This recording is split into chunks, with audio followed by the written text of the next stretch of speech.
ونستغفره ومن سيئات أعمالنا من يهده الله فلا مضل له ومن يضلل فلا هادي له وأشهد أن لا إله إلا الله وأن محمدا عبده ورسوله أما بعد.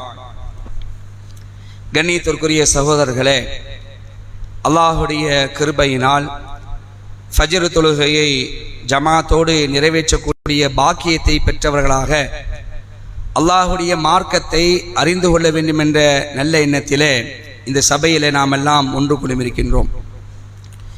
இந்த அருமையான வாய்ப்பை நமக்கு ஏற்படுத்தி தந்த வல்ல ரஹ்மான் அல்லாஹுக்கே புகழ் அனைத்தும் என்று அல்லாஹுவை மீண்டும் போற்றி புகழ்ந்தவனாக இந்த சிறிய உரையை துவங்குகிறேன். இன்றைய தலைப்பாக நற்பண்புகளும் சுவனத்து மாளிகைகளும் என்ற தலைப்பில் ஒரு சில விடயங்களை நாம் அறிந்து கொள்ள இருக்கிறோம். உலகத்துடைய மோகத்திற்கும் தாகத்திற்கும் இரையாகாத மனிதர்களே கிடையாது. இந்த உலகத்தில் நம்ம வாழும் பொழுது சொகுசாக வாழ வேண்டும் என்று எல்லோருமே விரும்புவோம். அதை அடைவதற்கு படாத பாடு கூட படுவோம். உண்மைதானே? இப்படி இந்த உலகத்தில் நிம்மதியாக நல்ல சொகுசாக வாழ வேண்டும் என்று ஆசைப்படக்கூடிய மனிதன் அதில் பெரிய ஆசை என்னன்னு கேட்டிங்கன்னா, சொந்தமாக ஒரு வீட்டில் சொகுசா வாழணும். சொந்தமான ஒரு வீட்டில் சொகுசா வாழணுங்கிறது மனிதனுடைய பெரிய ஆசை. அதை அடைவதற்கு பெரும்பாடு படுறான். ரெண்டு நடக்கும். ஒன்று, சொந்த வீடை வாங்கி அதில் கட்டி வாழ்வான். அப்படி இல்லைன்னா அந்த ஆசை தரைமட்டமாக கூட போகலாம். ஏன்னா இது உலகத்துடைய நியதி. அல்லாஹ் ரப்பல் ஆலமீன் தான் நாடியவர்களுக்கு பொருளாதாரத்தை தாராளமாக கொடுப்பான், தான் நாடியவர்களுக்கு அல்லாஹ் நிச்சயம் பொருளாதாரத்தை குறைச்சும் கொடுப்பான். கடைசி வரைக்கும் ஓலை குடிசிலே வாழ்ந்து மரணிப்பவங்க இருக்கிறாங்க. சில காலங்கள் சொகுசு அனுபவித்து மரணிக்கக்கூடியவங்களும் இருக்கிறாங்க. அப்போ இந்த உலகத்தை பொறுத்த வரைக்கும் எது வேண்டுமானாலும் நடக்கலாம். ஆனால் அதே சமயம் ஒன்றை நாம் புரிந்து கொள்ள வேண்டும்.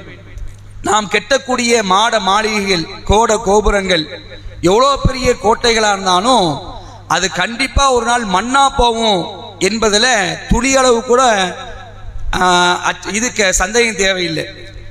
அதை கெட்டியவர்களும் மண்ணா போயிடுவோம். அப்படிதானே? உலகத்தில் எதுவுமே இருந்தில்ல, நிரந்தரம் கிடையாது. கெட்டப்பட்ட வீடுகளும் மண்ணா போவோம், கெட்டியவர்களும் கொஞ்ச காலத்தில் மௌத்தா போயிடுவாங்க. அப்போ இந்த உலகத்துடைய வாழ்க்கை என்ன இல்லை, நிரந்தரமே கிடையாது. ஆனால் நாம் அதுக்குத்தான் பாடுபட்டு இருக்கிறோம். எதை மறந்துடும்னு கேட்டிங்க சொன்னால், நித்தியமான நிரந்தரமான ஒரு வாழ்வு இருக்கு, மறுமை வாழ்வு. அந்த வாழ்வை மறந்துட்டு இந்த உலகத்துடைய வாழ்க்கைக்காக பெரும்பாடுபடுகிறோம், பெரும் முயற்சிகள் செய்கிறோம். அல்லாஹ் ரப்பல் ஆலமீன் சூரா ஆயிலால பேசுறான், பல் துஸிரூனல் ஹயாத்தத் துன்யா, நீங்கள் இந்த உலகத்தையே தேர்வு செய்கிறீர்கள், வல் ஆகிரத்து கைரும் அபுகா, மறுமை என்பது சிறந்தது, அதுதான் நிரந்தரமானது, நிலையானது என்று அல்லாஹ் ரப்பல் ஆலமீன் பல இடங்களில் நமக்கு மறுமையை குறித்து நமக்கு சொல்லி காட்டுகின்றான். அன்புக்குரிய சகோதரர்களே, நாளை மறுமை நாள் என்பது நித்தியமானது, நிரந்தரமானது. அப்படிப்பட்ட அந்த நித்தியமான நிரந்தரமான அந்த மறுமை வாழ்க்கையில சொர்க்கத்தில் இடம்பெறுவது என்பது மிகப்பெரிய பாக்கியம். அதில் அந்த சொர்க்கத்தில் மாட மாளிகைகள் கிடைப்பது அது பெரும்பாக்கியம். அப்ப அல்லாஹ்வுடைய தூதர் ஸல்லல்லாஹு அலைஹி அவர்கள் சுவனத்து மாளிகைகளை பெறுவதற்கு பல வழிகாட்டுதல்களை நமக்கு சொல்லி தந்திருக்கிறாங்க. சில குணநலன்களோடு நீங்கள் இருந்தீங்கன்னு சொன்னா உங்களுக்கு அந்த சொர்க்கத்துடைய மாளிகைகள் கிடைக்கும் என்று நமக்கு பல இடங்கள்ல சொல்லி தந்திருக்கிறாங்க. அந்த அடிப்படையில ஒரே ஒரு பண்பை இன்னைக்கு பார்க்க இருக்கிறோம். இந்த மாதிரி ஒரு பண்புல நாம் இருந்தோம் சொன்னா அல்லாஹ்வுடைய தூதர் ஸல்லல்லாஹு அலைஹி அவர்களே பொறுப்பேற்றுக் கொள்கிறார்கள் சுவனத்துக்கு கீழே இருக்கக்கூடிய ஒரு மாளிகைக்கு. இந்த செய்தி அபூதாவுதில் பதிவு செய்யப்பட்டிருக்கு. 4167 இலக்கத்தில் அபூதாவுத் என்ற ஹதீஸ் கிரந்தத்தில் பதிவு செய்யப்பட்டிருக்கு. அபு உமாமா அல் பாஹிலி ரலியல்லாஹு அன்ஹு அறிவிக்கிறாங்க. அதாவது இந்த ஹதீஸுக்கு என்ன டாபிக் வைக்கலாம்னு சொன்னா, நியாயம் இருந்தும் தர்க்கத்தை தவிர்த்தவர். நல்ல கவனிக்கணும். நியாயம் அவர் பக்கத்தில் இருக்கும், ஆனா தர்க்கம் பண்ண மாட்டார். இதான் இந்த ஹதீஸ்க்கு டாபிக். நியாயம் இருந்தும் தர்க்கம் தவிர்த்தவர். ரசூலுல்லாஹி ஸல்லல்லாஹு அலைஹி சொல்லி காட்டுறாங்க, உண்மையாளராக இருந்தும் தர்க்கம் செய்வதை யார் விட்டு விடுகிறாரோ, உங்க பக்கத்துல நியாயமே இருக்குது, உங்க பக்கத்துல நீதி இருக்குது, ஆனால் நீங்க என்ன செய்ய தர்க்கம் செய்வதை தவிர்த்துக் கொள்கிறீர்கள், யார் விட்டு விடுகிறாரோ அவருக்கு சொர்க்கத்தின் கீழ்த்தளத்தில் மாளிகை கிடைக்க நான் பொறுப்பேற்றுக் கொள்கிறேன். அல்லாஹ்வுடைய தூதர் ஸல்லல்லாஹு அலைஹி சொல்லி காட்டுறாங்க. எவ்வளவு அருமையான ஒரு செய்தி பாருங்க அன்புக்குரியவர்களே. ஆனா மனுஷன் தர்க்கம் புரிவதில் கெட்டிக்காரன். அது யாரா இருந்தாலும் சரி, நானா இருந்தாலும் சரி, நீங்களா இருந்தாலும் சரி, தர்க்கம் புரிவதில் இருக்க இல்லையா ரொம்ப கெட்டிக்காரங்களா நம்ம இருப்போம். அதிலும் நம்ம பக்கம் நியாயம் தான் வச்சுங்களேன், எதிர்பக்கத்தில் இருக்கிறவங்க செத்தா முடிஞ்சு போயிடுச்சு, அவ்வளவுதான். தப்பிக்க முடியுமா அவரு? ஏன்னா நம்ம பக்கம் நியாயம் இருக்க விட மாட்டோம்னா இல்லையா? அப்ப ரசூலுல்லாஹ் சொல்றாங்க, உங்க பக்கம் நியாயம் இருந்தாலும் சரி, ஆனா அந்த வீண் தர்க்கம் புரிவதில் நீங்க கைவிட்டு விட்டீர்கள் சொன்னால் உங்களுக்கான அனைசிறேன் நான் சொர்க்கத்துல அடிப்பாகத்துல ஒரு மாளிகைக்கு நான் பொறுப்பேற்றுக் கொள்கிறேன் அப்படிங்கிறாங்க ரசூலுல்லாஹி ஸல்லல்லாஹு அலைஹி வஸல்லம். அன்புக்குரியவர்களே, இந்த தர்க்கத்தினாலதான் ஏராளமான பிரச்சனைகள் வருது. நீங்க பார்க்கலாம், அடிப்பொடி சண்டையை கூட நிப்பாட்டிடலாம், ஒருத்த அடிச்சுட்டு இருக்காங்கன்னா அதை கூட நிப்பாட்டிடலாம். இந்த வாய் சண்டையை நிப்பாட்ட முடியுமா? வாய் சண்டை நிப்பாட்ட ஓடிட்டே இருக்கும். அவன் ஒன்று பேசுவான், இவன் ஒன்று பேசுவான், இவன் ஒரு தர்க்கம் வைப்பான், அவன் ஒரு தர்க்கம் வைப்பான். இந்த தர்க்கத்தினால தான் ஏராளமான விளைவுகள் நடைபெற்று கொண்டிருக்கிறது. குடும்பத்தில், சொந்த பந்தத்தில், நட்பு வட்டாரத்தில், அதே மாதிரி சக மனிதர்கள் விஷயத்தில் இந்த தர்க்கத்தினால தான் ஏராளமான பிரச்சனைகள். அதுலேயும் குறிப்பாக நீங்கள் பார்க்கலாம், இந்த மாமியார் மருமக பிரச்சனை இருக்கா இல்லையா, இது தர்க்கத்தில் தான் பிரச்சனை வரதே காரணம். அதே மாதிரி கணவன் மனைவி பக்கத்தில் மத்தியிலே என்ன செய்யும் பிரச்சனை வரும். அந்த விஷயத்துல நாம ரொம்ப தெளிவா இருந்தோம் வைக்கல, பிரச்சனையை முடிச்சிடலாம். நாம ஒண்ணு பேச, நம்முடைய மனைவி ஒண்ணு பேச, இப்படி என்ன அவன் முத்தி போய் லாஸ்ட்ல எதுல வந்து நிற்கும், குலாலையோ தலாக்குலையோ வந்து நிற்கும், இருக்கா இல்லையா? அப்ப அன்புக்குரியவர்களே, மெயினா குடும்பத்துல பிரச்சனைகள் வரக்கூடிய நேரத்துல நாம் நம்முடைய வாதத்தை எடுத்து வைப்பதற்கு அதிகமா தர்க்கம் முடிஞ்சவங்களேன், அது ஒரு கட்டத்தில் என்ன ஆகும், போய் பிரச்சனை தான் முடியும். இது இயற்கை தான். கணவன் மனைவி மத்தியில பிரச்சனை வராம இருக்காது. ஆனா அந்த பிரச்சனை எப்படி சால்வ் பண்ணணும் என்பதற்கு அழகிய முன்னுதாரணமாக நபிகள் நாயகம் ஸல்லல்லாஹு அலைஹி வஸல்லம் இருக்கிறாங்க. ஒரு செய்தியை சொல்லிட்டு முடிக்கிறேன். அல்லாஹ்வுடைய தூதர் ஸல்லல்லாஹு அலைஹி அவர்கள் எல்லா விஷயத்துக்குமே நமக்கு ரோல் மாடல். ரசூலுல்லாஹ்ட்ட என்ன நமக்கு இல்லை, ஒரு கணவன் மனைவி எப்படி வாழணும், ஒரு குடும்பத்தை ஒரு தலைவன் எப்படி நடத்தணும், ஒரு குடும்பத்தை ஒரு தகப்பன் எப்படி வழி நடத்தணும், ஒரு குடும்பத்தை ஒரு பெண்மணி எப்படி வழி நடத்தணும் என்பதற்கு அல்லாஹ்வுடைய தூதர் ஸல்லல்லாஹு அலைஹி அவர்கள் எல்லா விஷயத்திலுமே எனக்கு ரோல் மாடலா இருக்கிறாங்க. ஒரு முறை ஒரு பிரச்சனை, இந்த சம்பவம் புகாரில் பதிவு செய்யப்பட்டிருக்கு. 5666 செய்தியாக புகாரில் பதிவு செய்யப்பட்டிருக்கு. 5666 செய்தியாக ஆயிஷா ரலியல்லாஹு அன்ஹா அவங்களுக்கு கடுமையான தலைவலி. ஆயிஷா ரலியல்லாஹு அன்ஹாவுக்கு கடுமையான தலைவலி. எந்த அளவுக்குன்னு சொன்னா, அவங்க சொல்றாங்க, ஒரு முறை தலைவலியினால் சிரமப்பட்ட ஆயிஷா ரலியல்லாஹு அன்ஹா என் தலைவலியே என்று சொல்ல உடனே அவங்க ரொம்ப கஷ்டப்பட்டு இருக்கிறாங்க. ஏன்னா தலைவலியும் பல்வலியும் தனக்கு வந்தாலும் தெரியும், தலைவலி என்பது ரொம்ப மோசமான ஒரு இது.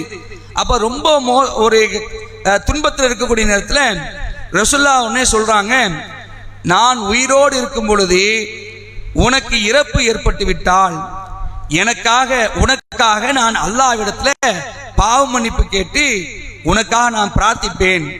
அவங்க எந்த வார்த்தையை சொல்லியிருக்காங்க, ஒரு கட்டத்தில் இந்த தலைவலினால நம்ம மூத்தா போயிடும் போலயே அப்படிங்கிற மாதிரி வார்த்தையை சொல்லியிருக்கிறாங்க.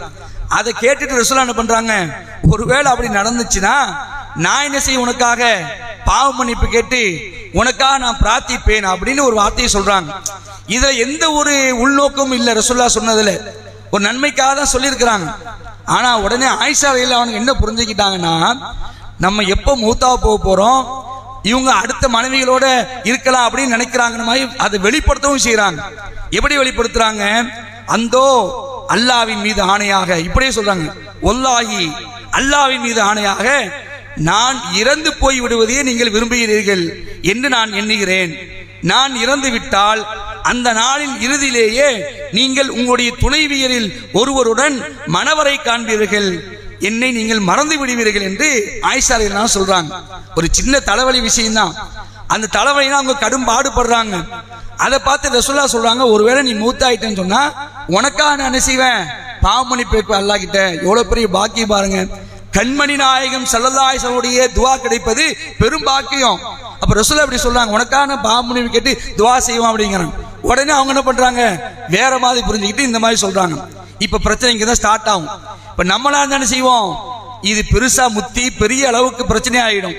இந்த மனுஷன் பாருங்க, நான் எப்ப மூத்தா போவோம் இருக்கிறாரு அப்படின்னு அவங்க சொல்லுவாங்க. நாம என்ன செய்வோம், இப்ப நான் அந்த நோக்கத்துல சொல்லவே இல்லைம்மா, நான் உன் நன்மைக்கு தான் சொல்லணும்னு சொல்லி அதை வந்து பெருசாக்கி ஒரு பெரிய பூதாரமாக்கி கடைசியில பிரச்சனை வந்து முடியும். ரசூலுல்லாஹ் அங்கேருந்து கிளியரா நகர்றாங்க. அவங்க பக்கம் தான் நியாயம் இருக்கு. ஆனா அவங்க என்ன சொல்றாங்கன்னா, ரசூலுல்லாஹ் சொல்றாங்க, சிரிக்கிறாங்க. ரசூலுல்லாஹ் அழகான மாதிரி சிரிச்சுக்கிட்டு புன்னகைத்து விட்டு சொல்றாங்க, இப்போ உனக்கு தலைவலி இல்லை, எனக்கு தான் தலைவலி அப்படிங்கிறாங்க. எனக்கு தான், நான் தான் தலைவலின்னு சொல்லணும் அப்படின்னு சொல்லி அந்த இடத்தை விட்டு நகர்ந்துறாங்க. அல்லாஹ்வுடைய துணை அந்த இடத்துல இருந்து நகர்ந்து போயிடுறாங்க. அன்புக்குரிய சகோதரர்களே, இந்த பக்குவத்தில் நாம் இருக்கணும். இப்படி இருந்தா வச்சுங்களேன், எந்த பிரச்சனையுமே முத்தாதுங்க. பிரச்சனை முத்துவதுக்கு என்ன காரணம், சின்னதா ஆரம்பிக்கும், ஒரு சின்ன பேச்சில் ஆரம்பிக்கும். கணவன் மனைவிக்கு மத்தியில 1 4 ஆகும், 4 8 ஆகும், 8 10 ஆகும். கடைசியில முன்னாடி இந்த பிரச்சனை எல்லாத்தையும் தோண்டி போடுவாங்க. சின்ன விஷயத்துல ஆரம்பிச்சது, நீ அப்படி செய்யலையா இப்படி செய்யலாம் எல்லாத்தையும் வந்து தர்க்கம் புரியுதுனால தர்க்கம் புரியுதுனால எவ்வளவு பெரிய பிரச்சனை வருது பாத்தீங்களா. ரசூலுல்லாஹ் சூப்பரா நகர்ந்தாங்க.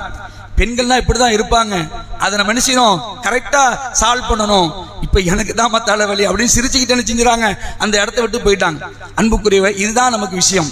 தர்க்கம் புரிவதற்கு நியாயம் இருந்தும் யார் அதை கைவிட்டு விடுகிறாரோ அவருக்கு நான் சொர்க்கத்தில் ஒரு மாளிகை பொறுப்பேற்றுக் கொள்கிறேன் என்று அல்லாஹ்வுடைய தூதர் ஸல்லல்லாஹு அலைஹி சொல்லி காட்டுறாங்க. இந்த தர்க்கம் புரியில சஹாபாக்கள் கூட விதிவிலக்கு கிடையாது. சஹாபாக்கள் கூட இல்ல, விதிவிலக்கு இல்லை. நீங்க பார்க்கலாம், ஒரே சண்டை ஒரு யாருக்கு கேட்டீங்கன்னா அபூபக்கர் ரலியல்லாஹு உமர் ரலியல்லாஹு தான் ஒரே கருத்து வேறுபாடு வந்துட்டே இருக்கும். ஒரு முறை ஒரு பிரச்சனை, ஒரு கூட்டத்துக்கு இவரை தலைவராக நியமிக்குமா அவரை தலைவராக நியமிக்குமான்னு ரசூலுல்லாஹ் கிட்ட வச்சு பிரச்சனை நடந்துட்டு இருக்கு. அபூபக்கர் என்ன செய்றாங்க, ஒருத்தரை இவரை தலைவராக நியமிங்க அப்படிங்கிறாங்க. உமர் என்ன பண்ணாங்கன்னா, இல்ல இல்ல அவரை நியமிக்காதீங்க இவரை நியமிங்க அப்படிங்கிறாங்க. இப்படி பேசி பேசி 2 பேருடைய குரலும் உயர்ந்துருது.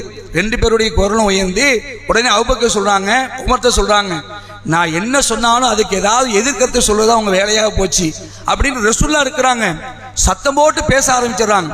அப்பதான் அல்லாஹ் என்ன செஞ்சான், உடனே ஒரு வசனத்தை இறக்கினான். என்ன வசனத்தை, அதாவது இறை நம்பிக்கை கொண்டோரே, அல்லாஹ்வுக்கும் அவனது தூதருக்கு முன்னர் உங்கள் கருத்துக்களை குத நீங்கள் முந்தாதீர்கள், அல்லாஹ்வை அஞ்சிக் கொள்ளுங்கள், அல்லாஹ் செவியேற்பவன் நன்கறிந்தவன் என்று சொல்லக்கூடிய 49வது அத்தியாயம் முதல் வசனத்தால இறக்குறான்.